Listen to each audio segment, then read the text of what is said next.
ఇది కొంతమందికి తెలంగాణలో నచ్చకపోవచ్చు. ఓపెన్గా మాట్లాడండి మేడం.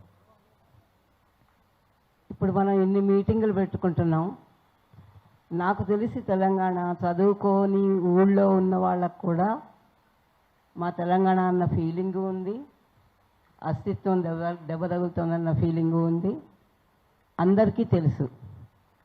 అయితే ఎక్కడ ఫెయిల్ అవుతున్నామంటే, లాస్ట్ టైం ఎలక్షన్స్లో నేను గమనించింది ఏంటంటే,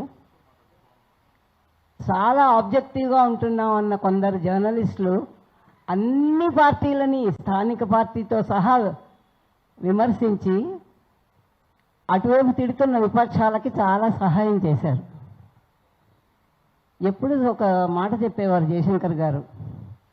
ఇంటికి వచ్చినప్పుడు ఆయన జర్నలిస్టులు ఏమడిగేవారంటే, సార్ మీకు కేసీఆర్ తెలంగాణ కావాలా, సామాజిక తెలంగాణ కావాలంటే ఫస్ట్ ఆయన ఏమనేవారంటే, ముందు భౌగోళిక తెలంగాణ రాయనండి అయ్యా, తర్వాత మనం కుద్దుకుందాం, మనలో మనం కొట్టుకుందాం, ఇప్పుడు బయట వాళ్ళతో కొడతామా మనలో మనం కొట్టుకుంటామా అని అడిగేవారు. అలాగా ఈ స్టేట్ కన్సాలిడేట్ కాకుండా, జస్ట్ 10 ఏళ్ళు కాకుండా స్థానిక పార్టీని ఓడించి దానికి ఎగెన్స్ట్గా మాట్లాడిన వాళ్ళు, నేను విద్యార్థుల్ని ఉద్యోగాలు ఎదురు చూసేవాళ్ళని తప్పు పట్టను. వాళ్ళ ఆవేదనలో వాళ్ళు వేసి ఉండొచ్చు ఓట్లు. రైతుల్ని కూడా, నిజానికి రైతులు అప్పటి ప్రభుత్వానికి ఓటు చెయ్యకపోవడం అనేది చాలా దుర్మార్గం. కానీ వాళ్ళ అమాయకత్వమో తెలియదు, అజ్ఞానమో తెలియదు, బ్రెయిన్ వాష్ అయ్యారో తెలియదు. కానీ ఉద్యమ కాలంలో ఉన్న యూనిటీ ఎందుకు లేదు, ఐక్యత ఎందుకు లేదు?